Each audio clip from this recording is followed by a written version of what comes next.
Hola, ¿qué tal? Esto es, como todas las semanas, Resumen Latinoamericano TV, un programa que realizamos desde Latinoamérica para tratar de dar la otra cara de las informaciones que habitualmente los medios hegemónicos ningunean o tergiversan. Y hoy vamos a hablar de Ecuador, precisamente del reciente referéndum lanzado por todo lo alto por el dictador fascista Daniel Noboa. No tenemos problema de decir que es un dictador porque gobierna de esa manera y a la vez tiene una ideología muy ligada a lo que es el fascismo, al imperialismo norteamericano y al sionismo. Y lamentablemente para Noboa, este referéndum con el que él pretendía conseguir aprobar la instalación de bases extranjeras en el Ecuador y también dar paso y luz verde a una nueva constitución, dejando de lado la constitución lanzada y puesta en marcha por el gobierno de Rafael Correa cuando gobernara con la Revolución Ciudadana. El referéndum para Daniel Noboa salió más que una derrota, realmente una contundente repulsa a su gestión, con un holgadísimo triunfo por parte del no, que fue movido desde abajo por mucha militancia. Y entre ellos va a estar la entrevistada de hoy, que es nada más y nada menos que Pacha Terán, dirigente indígena que tuvo gran actuación en el último paro nacional por tiempo indefinido, lanzado por la CONAIE. Fue candidata en su momento por la Unión Popular y es una gran luchadora del Ecuador profundo, del Ecuador indígena y campesino. Bueno, y ahora estamos con Pacha Terán, dirigente indígena y campesina del Ecuador, en un momento en que Ecuador está enfrentando claramente el pueblo ecuatoriano, por lo menos los sectores más golpeados por la crisis y por las políticas de Noboa, está enfrentando a este gobierno de características fascistoides. Y venimos de un referéndum inventado por Noboa con la idea de una constituyente que le ha salido muy mal, le ha salido tiro por la culata. Y de esto vamos a hablar con Pacha Terán. ¿Qué tal? ¿Cómo te va? Un gusto tenerte en Resumen Latinoamericano. Bueno, un saludo especial desde el pueblo Quicho Otavalo, desde aquí del norte del país. De pronto no nos, el mapa nos tiene vecinos con Colombia. Falta una provincia para llegar a Colombia, pero somos vecinos. Y, ¿qué te puedo decir? Estamos cerca de la capital, hacía 2 horas, a 90 kilómetros de la capital desde Otavalo. Entonces reciban un saludo de este pueblo milenario de Otavalo que quisieron, como dijo el presidente, que nos va a desterrar y no pudo. Así que mucho gusto, a las El, órdenes. pres- el presidente nos tiene en la mira, eso está claro, a ustedes y a otros compañeros y compañeras.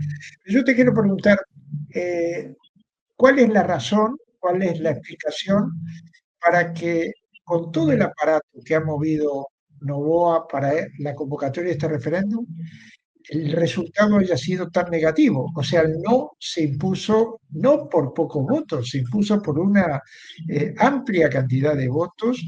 ¿Qué ha pasado? O sea, ¿qué ha movido a la población para que le conteste de esta manera al presidente? Bueno, esta es una respuesta positiva para el pueblo ecuatoriano, una segunda derrota para el gobierno nacional, porque estamos claros que no queremos interferencias de otros países porque no somos colonia.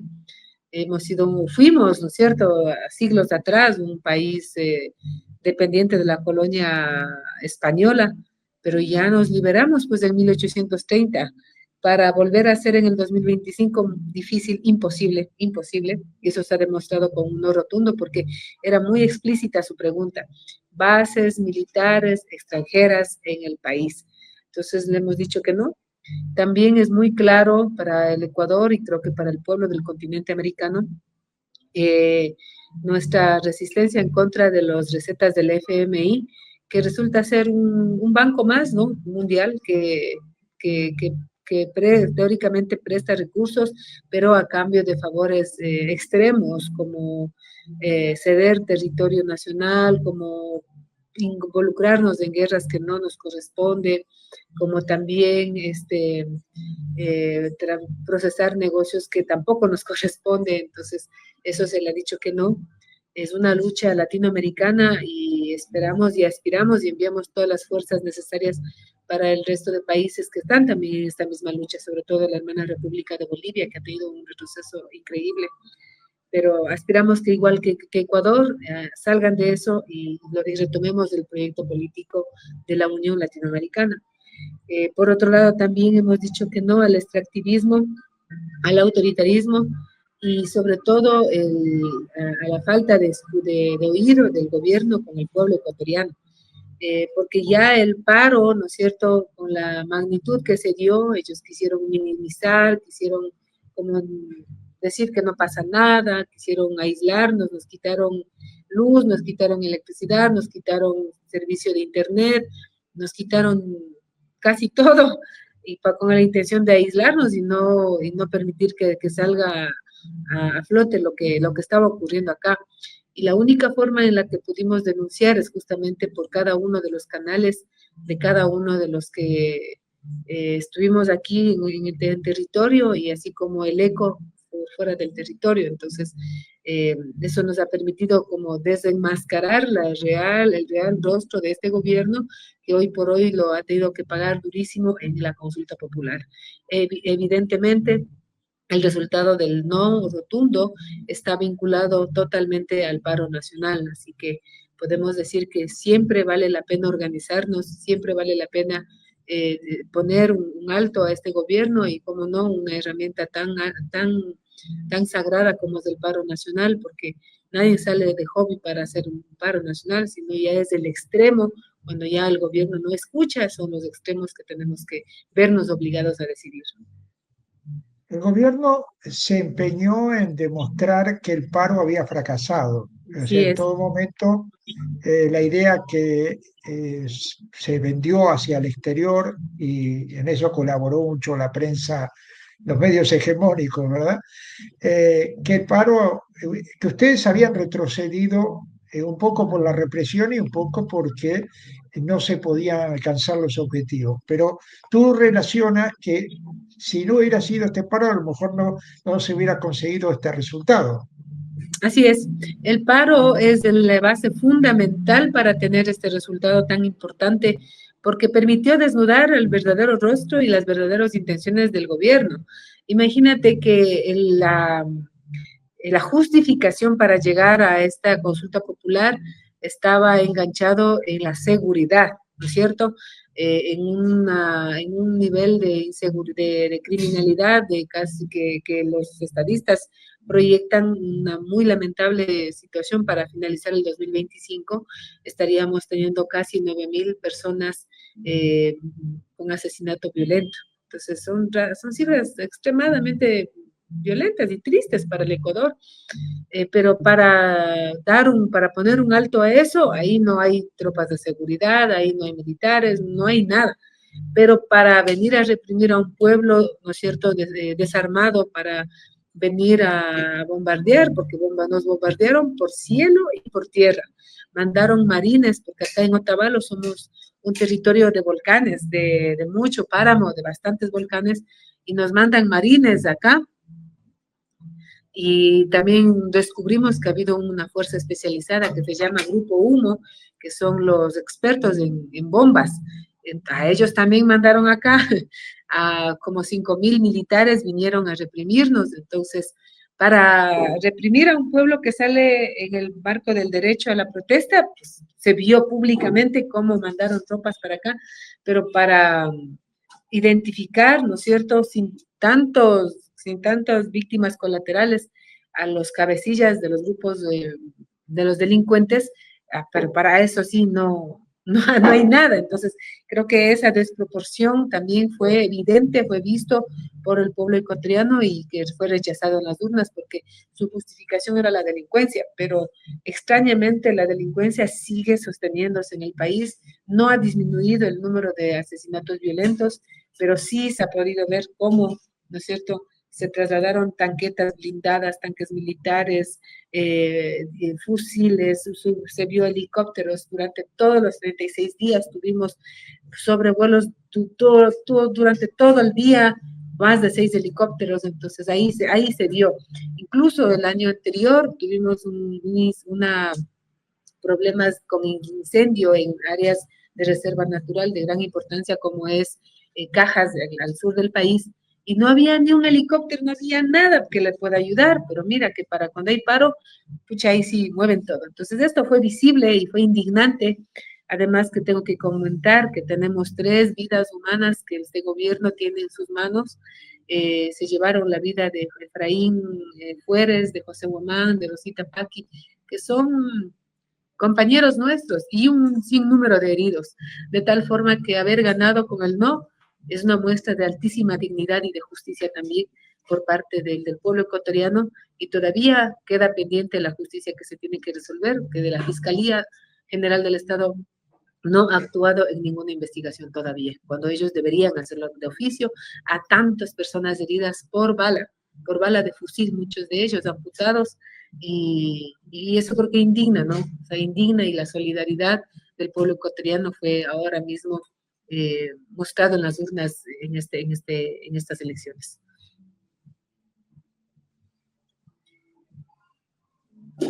Ustedes están en este momento en la pelea por los detenidos también, ¿verdad? Hay detenidos. Tenemos detenidos justamente hoy en un minuto, 10:30 de la mañana, se instala la audiencia por uno de los 13 procesados por terrorismo. Fueron el primer día de paralización aquí en Otavalo, detuvieron a 22 personas más o menos, entre ellos menores de edad, y de los cuales 12 quedaron detenidos. La compañera Gina Kawasaki salió gracias a la movilización de muchos colectivos feministas.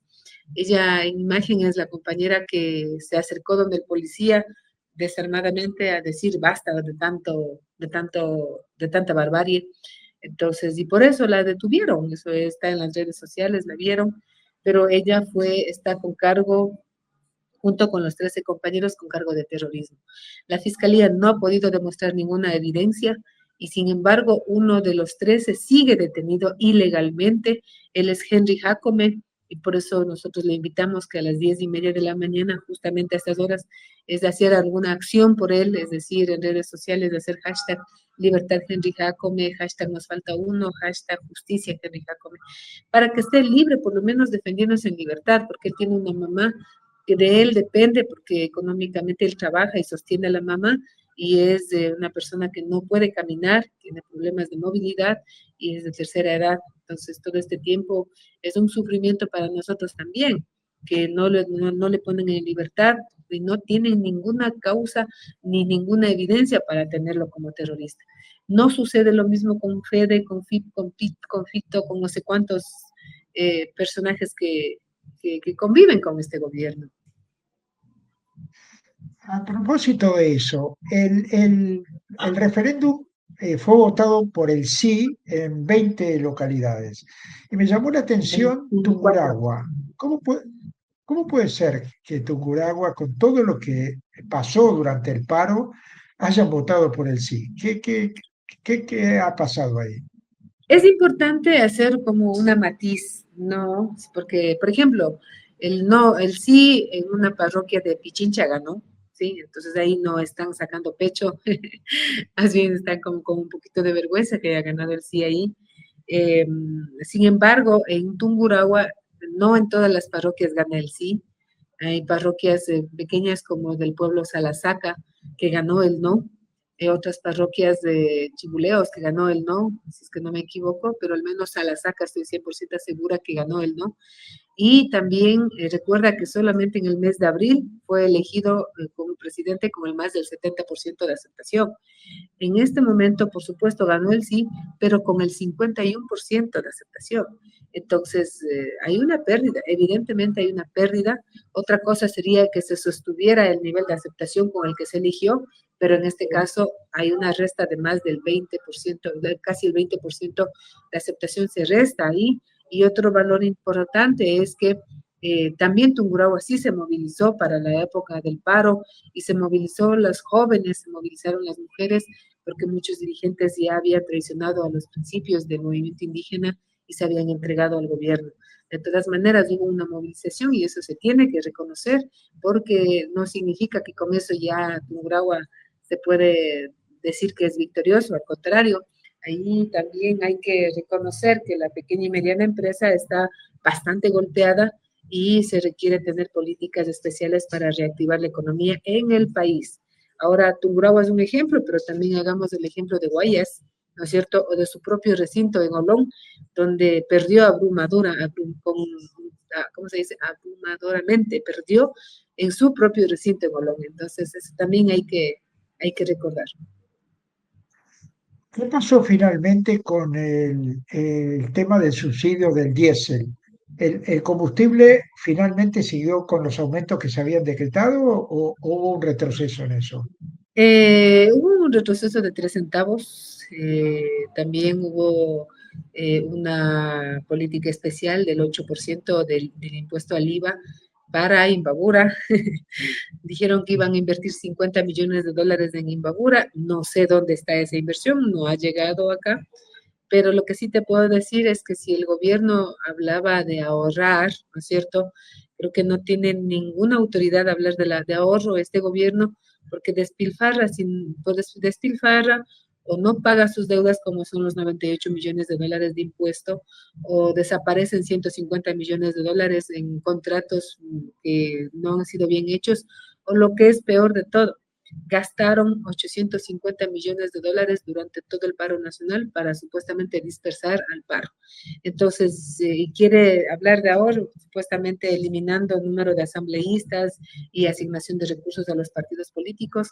Yo creo que por ahí no es. Ahora, se puede verificar que hay partidos de alquiler, por supuesto, pero eso corresponde a una regulación que se tiene que hacer a nivel del Código de la Democracia en Ecuador para que esos partidos que solo asoman por época electoral y son de alquiler, esas sí tengan que eliminarlas, ¿no? Del registro, porque no están haciendo más función que ser alquiler. En las movilizaciones vimos muchas mujeres al frente y me gustaría que hablaras cómo ves el rol de las compañeras en estas luchas, ¿verdad? Porque es notorio que cuando hay, por ejemplo, el paro, en las marchas hay una gran cantidad de mujeres al frente de la movilización. A ver, te cuento con esta anécdota, no es anécdota, con esta experiencia. El 14 de octubre a las 4 de la mañana empezaron a dispararnos, pese a que en la E35, que es la Panamericana, no habían manifestantes. Entonces empezaron a dispararnos por ráfagas, por donde sea. Solamente querían disparar y por supuesto disparaban a las casas. Entonces eso generó asfixia a muchos niños, generó preocupación de tal forma que tuvieron que salir las familias hacia las colinas para poder sobrevivir a las asfixias del gas que era sobrecargado. Y en el caso particular de mi comunidad, en lugar de esconderse, las compañeras empezaron a hacer más trincheras y salir a las calles. Porque para un poco que se entienda el contexto, la comunidad está un poco adentro de la carretera principal, pero la carretera principal no está por fuera de nuestro territorio, está dentro de nuestro territorio, entonces sigue siendo dentro de la comunidad. Entonces los militares estaban en 35 inicialmente, pero después ya entraron a las comunidades y a la ciudad, porque la ciudad se compone, no sé a veces qué pensarán, la ciudad se compone con el más del 80% de población indígena. Hoy mismo yo estoy en la casa de mi mamá, estoy en la ciudad, en el centro de Otavalo, conectándome, entonces vivimos aquí, mi hijo vive acá, las familias viven aquí, y con los que se estaban enfrentándose los militares eran justamente comunidades de aquí adentro de la ciudad y por fuera de la ciudad, porque aquí, como te digo, somos una población del 80% de población indígena, entonces, si ellos pretendían dispersar, como hablan ellos, a través de la represión, estaban totalmente equivocados porque nos encontrábamos en nuestro territorio. Por lo tanto, la acción de las compañeras al estar en nuestro territorio, en nuestra casa, en nuestro hogar, es proteger justamente a los hijos, a las familias. Y es por eso que en lugar de esconderse, pues salieron a hacer frente desde todas las trincheras posibles y no se escondieron. Entonces yo hago un reconocimiento especial a las compañeras y muchas de ellas de jóvenes, otras con niños, otras en condición de embarazo, otras compañeras de tercera edad, todas salieron, por supuesto, muy dolidas, pero ese dolor se transformó en coraje y ahí sí, no hay gobierno que nos pueda detener. Hay un 80% de población indígena y gobiernan los blancos, y los muy blancos, porque no es No, parte de esa casta, ¿no? aquí, yo creo que, o sea, aquí hay el 80% de población indígena, el 100% compartimos la misma historia, sí, la misma raíz, el 100%. No hay nadie que pueda escaparse de esa raíz porque vivimos aquí más de Claro. 500 años, convivimos aquí. Incluso el mismo presidente Noboa, alguna vez yo le preguntaba, ¿por qué le molesta tanto la plurinacionalidad? ¿Será que su pueblo no está identificado dentro de la Constitución? Porque me gustaría saber a cómo se autoidentifica él dentro de los pueblos y nacionalidades, cuál es su autoidentificación, porque lo primero que les molesta a este régimen es la plurinacionalidad y bueno, un poco para entender, me gustaría conocer cuál es la autoidentificación del señor Daniel Noboa, ¿no? Porque él se encuentra en una población a sí mismo de mucha historia indígena en Olón, en Santa Elena, en el Guayas, imagínate, por eso mismo se llama Guayaquil, porque es Guayas y Quil, que son nuestros ancestros de la costa ecuatoriana. Eh, y claro, o sea, yo creo que más bien hablábamos con algunas compañeras y decíamos, yo creo que le sale lo blanco, ¿sí? Se cansa de ocultar su condición, de reconocerse como mestizo, como parte de esta historia, y le sale lo blanco para actuar de la forma en que actuó. Porque de otra manera no entiendes. ¿Cómo puedes entender a alguien que manda a disparar, ¿sí? Y cobrarse 3 sagradas vidas, dejando huérfanos? En el caso de José Guamán, quedan 3 huérfanos, uno de 6 meses, otro de 1 año y medio, otro de 8 años. En el caso del compañero de Efraín Fuentes, quedan huérfanas también, sus hijas, su esposa queda viuda. En el caso de Rosita Paqui, el pueblo los llora. Entonces, ¿en qué cabeza, en qué mente humana puede haber ese tipo de órdenes para ponernos a disparar? Y te invito, Carlos, a que revises las redes sociales, sobre todo en TikTok, cómo nos disparan todo el día desde las 4 de la mañana hasta que se acabaron las municiones a las 4 de la tarde. Cómo nos persiguen.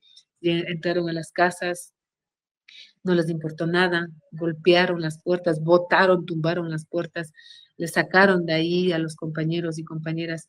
Llegamos a tener alrededor de 60 detenidos, de tal forma que si sumamos los 60 más los 20 y más nos cuánto, facilito pasamos los más de 100 detenidos solamente en esta jornada del paro nacional. Cuando hablamos de movilización, siempre vemos en Ecuador que es el movimiento indígena el que sale al frente. ¿Qué pasa con los trabajadores y trabajadoras? Con el movimiento de trabajadores y trabajadoras. No, sí salieron. Ahora, lo que pasa es que corresponde a otra realidad. Sí, los trabajadores se llaman trabajadores porque justamente están sindicalizados y tienen un trabajo, ¿no es cierto? Entonces, la condición de vida de los pueblos indígenas realmente es la más golpeada y por eso quizás nosotros tenemos otra forma de organizarnos y otras condiciones, sobre todo si nos encontramos en nuestro territorio aquí en la provincia de Imbabura. Vivimos aquí, pues, entonces nosotros sabemos cómo nos sostenemos, cómo hacemos economía, cómo comemos, cómo nos vestimos. Vivimos aquí, conocemos, es nuestro territorio durante siglos y siglos. Entonces ocurre otro escenario. En el caso de Quito, por ejemplo, el 12 de octubre se organizaron y se prestaron a salir los compañeros de Quito pero imagínate que ya tenían acordonado todo Quito con más de 10.000 militares, de tal forma que San Miguel del Común, que está al norte de Quito, que luchó conjuntamente con nosotros, con Imbabura, fueron totalmente acribillados, es un sector mestizo urbano, que fue acribillado al norte de Quito, pero asimismo adentro de la ciudad de Quito, apenas, igual acá en Ibarra, en muchos lugares del Ecuador, apenas en Cuenca, por ejemplo, también, apenas empezaban a articularse 20, 30 personas, ¡pa! Inmediatamente los disparos con escopeta, con bombas con gas lacrimógeno, con todo eso, entonces y ahuyentaban inmediatamente. La última escena que tuvimos en la Universidad Central del Ecuador, es un disparo de ráfagas en todo el cuerpo a un estudiante que fue auxiliado en la universidad y que el ejército ecuatoriano no respetó ni siquiera las instituciones educativas como la Universidad Central del Ecuador e ingresaron ahí cuando son zonas de paz. Y eso se conoce en cualquier guerra, se conoce que hospitales, universidades, instituciones educativas son zonas de paz, entonces, pero aquí no respetaron. Por eso es que nosotros hacemos una comparación a esta forma de represión, lo comparamos con la represión que Israel hace con el pueblo palestino. ¿Qué fuerza sigue teniendo el correísmo y cómo participó en esta movilización y en Calladitos este estaban, referéndum? ¿Eh? calladitos, hablando, cuando hablaban de sus candidaturas, y ahora que ganó el no, están intentando ellos cosechar y ponerse como los que hicieron todo el proceso, y creo que el pueblo ecuatoriano en ese caso reconoce quién estaba en primera línea y quién no estaba y quién se quiere aprovechar hoy por hoy. Sí, los medios de comunicación querían que hablemos de candidaturas, y claro, seguir ese hilo era darle razón a la posibilidad de que nos ganen con el sí. Entonces, lo más coherente era cortar esa conversación y de manera inmediata retomar los argumentos para el no. Pero en este caso, muchos de ellos pensaron y aspiraron ser candidatos constitucionalistas, y eso el pueblo ecuatoriano sabe identificar. De todas maneras, el gobierno también cometió un error, y lo digo en esta línea porque hablamos de la RC, cometió el error de trasladar al ex vicepresidente de la República, Jorge Glass, a una de las cárceles de mayor seguridad que todavía no se había concluido ni el 40%. Entonces, eso permitió, por un lado, aunque fuéramos de otros partidos y movimientos, hay un sentido que ya es del colmo, cómo tratan a este personaje, a esta persona, y cómo también quieren tratar ahora a nuestro compañero Henry Jacome. Y lo visualiza, ¿no? Todos esos movimientos que creyó que se va a poder apoyarse en lo que se conoce como mano dura, no le funcionó porque se salió de los límites, se exasperó y llegó a actuar en base a la desesperación. Y claro, entonces, eso sí, no han dicho mayor cosa, eh, pero sí, sí se mostraban en lugar de ser coherentes con el no y seguir sosteniendo la justificación y sosteniendo la teoría, ¿por qué no? ¿Sí? Y por qué la constitución no es correísta, sino del pueblo ecuatoriano, eso también se logró entender. Yo creo que otro de los resultados importantes de esta consulta es que logramos romper esa falsa dicotomía del novoísmo con el correísmo, cuando aquí tenemos un pueblo empobrecido luchando contra 100 familias poderosas en el Ecuador. Eso está más claro ahora y permite tener otro espacio, otro ambiente para debatir. Y no puede darse la posibilidad de que Novoa ignore este resultado y trate de hacer las cosas igual como la pensaba. Digo, pensándolo, pienso en Argentina, a Milei le salen las cosas mal y las sigue haciendo mal, a pesar de que el pueblo le dice, por aquí no vamos. ¿Cómo lo ven Claro. eso ustedes? Mira, mi ley es un caso de estudio muy, muy extraño. Yo creo que Estados Unidos estaba pensando tener la misma reacción de Milei en Ecuador. Por eso es que actuaron tal cual Milei actúa de la forma más sordera posible. Y sin embargo, aquí, por supuesto, somos otro escenario, ¿no? Es otra sociedad, aunque somos pueblos hermanos, estamos en la misma lucha, compañeros, es otra realidad. Entonces, recuerda que venimos de un paro nacional, pero el paro nacional también es la sumatoria de luchas anteriores. Estamos desde julio, los sindicalistas, los estudiantes, las mujeres, vienen desde junio de este año sumando todo este esfuerzo hasta que derribó en el paro nacional y se concentra el epicentro aquí porque ellos querían desaparecernos, pues. Y no pueden porque vivimos, insisto, somos de aquí. Entonces, ahora el gobierno ya perdió en el paro, ya perdió en la consulta popular y lo primero que hace es esconderse en Estados Unidos. Entonces, sí es una preocupación de que pueda continuar con la misma política, porque los cambios ministeriales de su gabinete y de gobernadores no es nada alentador. Al contrario, son personajes con antecedentes penales bien preocupantes y y quizás sea su único círculo de amigos, porque tampoco el pueblo ecuatoriano le va a querer colaborar en la forma en que gobierna.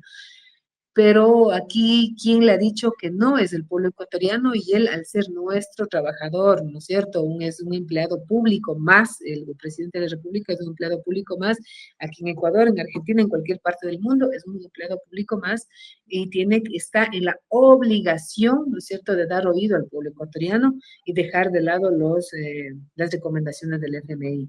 De no ser así, ya hemos visto el final de Lazo. También tenemos herramientas democráticas como la recolección de firmas para la revocatoria de mandato. Entonces, el pueblo ecuatoriano ya le dijo y este no lo vamos a cuidar y este no mismo puede estar despidiéndole al presidente de la República porque si no va a tener la capacidad de cumplir los requerimientos constitucionales, pues entonces no tiene otra opción que abandonar su cargo porque nosotros como pueblo ecuatoriano requerimos otro nivel de persona que administre nuestro país. Muchas gracias, Pacha Terán. Realmente es un gusto escucharte. Felicitaciones por toda la lucha que están haciendo y porque nos iluminan a todos los que estamos en el mismo camino, ¿verdad? En otros países. Te agradezco muchísimo la entrevista y bueno, seguimos en contacto. Muchas gracias y nos vemos pronto y la lucha pues continúa y es más, tenemos que mirarnos como pueblos, hermanos, Argentina, Perú, Bolivia, Chile, Brasil, etcétera. Es un solo pueblo que tenemos que volver a mantenernos unidos y por supuesto mi solidaridad con el pueblo argentino en la lucha aguerrida que están haciendo contra el gobierno de Milei, pero en estas alturas no tenemos más opción, o sea, o morimos peleando o nos matan una bala por ahí desaparecida. Entonces, aquí hemos decidido, si es necesario, pues entregar nuestra vida, pues morir luchando, compañeros. Así que vamos hasta la victoria siempre y un abrazo fuerte, Carlos. Cuídate mucho. Un abrazo grande. Sí, también. Un abrazo grande a todo el pueblo.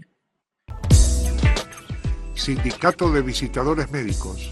Asociación Agentes de Propaganda Médica de la República Argentina.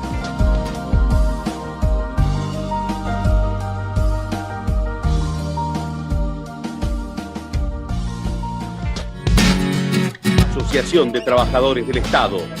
Central de Trabajadores Argentinos.